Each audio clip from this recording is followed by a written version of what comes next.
नमस्कार, आप देख रहे हैं प्राइम टीवी। मैं हूं आपके साथ अब्दुल करीम। श्री कृष्ण जन्माष्टमी का पूरे भारत वर्ष में विशेष महत्व है। ये हिंदुओं के प्रमुख त्योहारों में से एक है। ऐसा माना जाता है कि सृष्टि के पालनहार श्री हरि विष्णु ने श्री कृष्ण के रूप में 8वां अवतार लिया था। हिंदू धर्म ग्रंथों के अनुसार त्रेता युग के अंत और द्वापर के प्रारंभ काल में अत्यंत पापी कंस था। राजा कंस का वध करने के लिए भगवान विष्णु ने श्री कृष्ण का अवतार लिया था। वही इनका जन्मोत्सव जन्माष्टमी के रूप में मनाया जाता है। हिंदुओं में कृष्ण जन्माष्टमी का महत्व बहुत अधिक है। ये व्रत मुख्य रूप से वैष्णव भक्तों द्वारा सांसारिक भलाई के लिए और बुराई को दूर करने के लिए किया जाता है। माना जाता है कि भाद्र माह में कृष्ण पक्ष के 8वें दिन भगवान कृष्ण इस धरती पर अवतरित हुए थे। पुराणों के अनुसार भगवान कृष्ण का जन्म भाद्र माह में कृष्ण पक्ष के 8वें दिन हुआ था। यही कारण है कि जन्माष्टमी पूरे देश में भगवान कृष्ण की जन्मतिथि के रूप में मनाई जाती है। देवकी और वासुदेव की 8वीं संतान कृष्ण सभी को शक्तिशाली राजा कंसा के अत्याचार से मुक्त करने के लिए जेल में पैदा हुए थे। कंस जानते थे कि बड़े होने पर कृष्ण उसे मार देंगे, इसलिए उन्होंने कृष्ण के जन्म से पहले देवकी और वासुदेव को जेल में डाल दिया। देवकी के गर्भ में एक के बाद एक बच्चा पैदा होते ही उसने उन्हें मार डाला। कंस ने विभिन्न तरीकों से छोटे कृष्णा को मारने की भी कोशिश की। एक एक करके उन्होंने कृष्ण को मारने के लिए राक्षसों को गोकुल भेजा, लेकिन उसे हर बार असफल होना पड़ा। कृष्ण भक्तों में जन्माष्टमी का विशेष महत्व है। हर साल जन्माष्टमी देश के विभिन्न हिस्सों में मनाई जाती है। कई लोग इस दिन भगवान कृष्ण का आशीर्वाद पाने के लिए उपवास करके पूजा करते हैं, लेकिन जन्माष्टमी पर कुछ चीजें ना भूलें।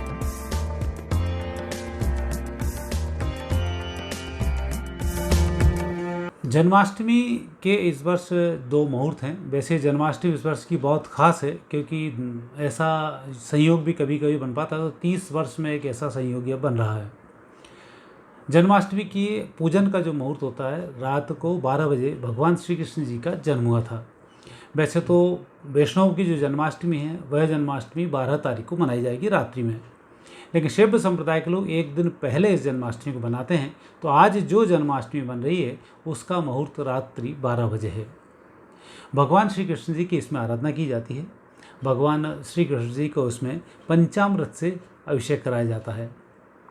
अभिषेक कराने के बाद हल्दी, कुमकुम, रोली, चावल इनके माध्यम से भगवान श्री कृष्ण का पूजन किया जाता है। सुंदर सुंदर वस्त्र पहनाकर भगवान श्री कृष्ण जी का हम पूजन करते हैं। सबसे पहले हल्दी, कुमकुम, फिर चावल। इसका वस्त्र के लिए आटी या रोली, इसको भगवान श्री कृष्ण जी को चढ़ाते हैं। और पंचामृत जो अभिषेक बनता है, उस अभिषेक के प्रसाद के रूप में वह सभी लोगों को बांट दिया जाता है। और सबसे बड़ी खास विशेषता ये होती है कि भगवान श्री कृष्ण का जन्म उत्सव आज मनाया जाता है और नंदोत्सव दूसरे दिन मनाया जाता है। अर्थात जो शैव संप्रदाय के लोग हैं ये नंदोत्सव कल मनाएंगे, वैष्णव संप्रदाय के लोग 13 तारीख को मनाएंगे। उसकी अलग अलग विधि होती है। तो आज जो भगवान श्री कृष्ण का जन्माष्टमी मना रहे हैं उन्हें इस बात का विशेष ध्यान रखना चाहिए कि हल्दी, कुमकुम, रोली, चावल, पीताम्बर भगवान श्री कृष्ण जी को प्रिय होता है। पीताम्बर वस्त्र रखें। श्री कृष्ण को तुलसी के पत्ते अधिक पसंद है, इसलिए किसी को भी जन्माष्टमी का प्रसाद देने से पहले उसमें तुलसी के पत्ते जरूर चढ़ाएं। जन्माष्टमी में स्टील या लोहे के दीपक का इस्तेमाल ना करें। भगवान कृष्ण की पूजा में तांबे, पीतल या मिट्टी के दीपक का उपयोग करें। कृष्ण की पूजा में आप जो फूल इस्तेमाल करेंगे वह ताजा होने चाहिए। पूजा शुरू होने से पहले ठाकुर के घर से पुराना बासी फूल हटा दें। जन्माष्टमी में आपको साफ कपड़े पहनने चाहिए और पूजा में बैठना चाहिए।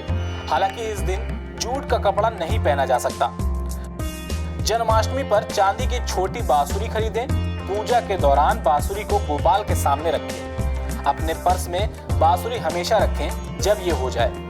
नतीजतन आपके जीवन में कभी कोई कमी नहीं होगी। इस दिन भगवान कृष्ण के प्रसाद के रूप में मक्खन कैंडी जरूर खाएं। ये आपके मन की भी इच्छाओं को पूरा करेगा। जन्माष्टमी पर कृष्ण और बलराम की मूर्तियों पर राखी बांधना ना भूलें। श्री कृष्ण और बलराम आपके संकट में आपको बचाएंगे।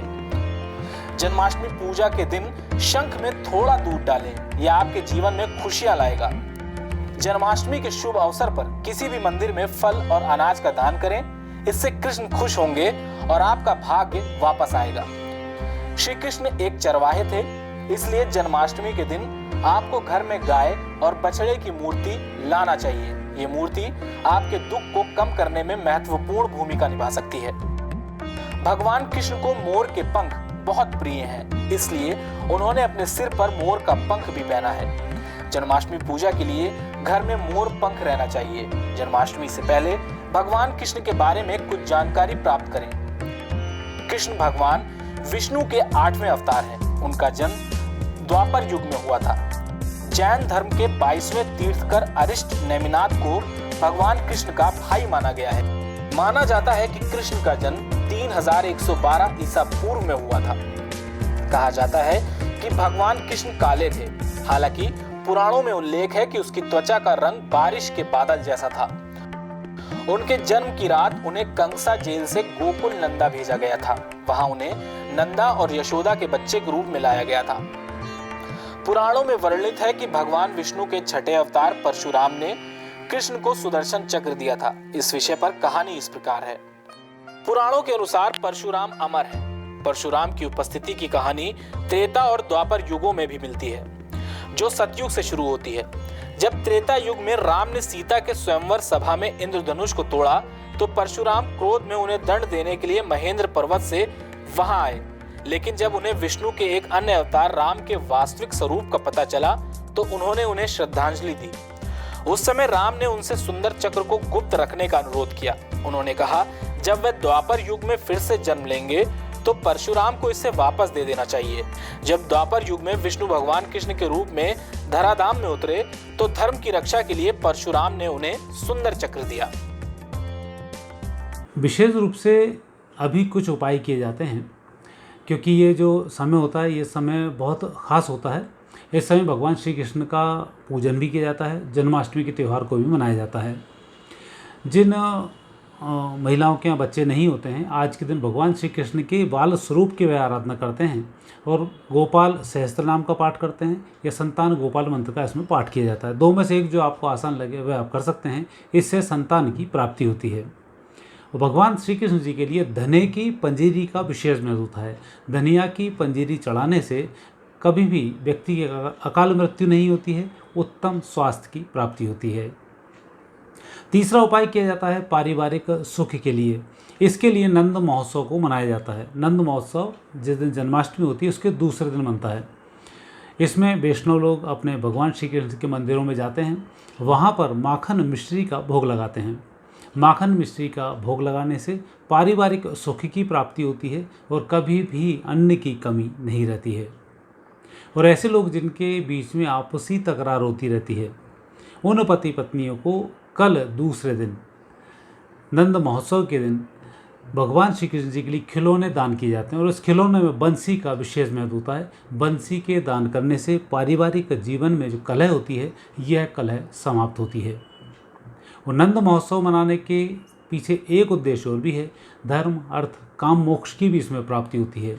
भगवान श्री कृष्ण जब नंद बाबा के पास पहुँचे हैं, नंद भवन में इस उत्सव को मनाया गया है। इसलिए इस उत्सव को मनाने से धर्म, अर्थ, काम, मोक्ष की पूर्ण रूप से प्राप्ति होती है। आपकी वृत्तियाँ सुधरती हैं। तमस से सत्व की ओर व्यक्ति यात्रा करता है। यह यात्रा सुखद होती है। जन्माष्टमी के दिन लोग भगवान श्री कृष्ण का आशीर्वाद प्राप्त करने के लिए उपवास रखने के साथ साथ ही भजन, कीर्तन और विधि विधान से पूजा करते हैं।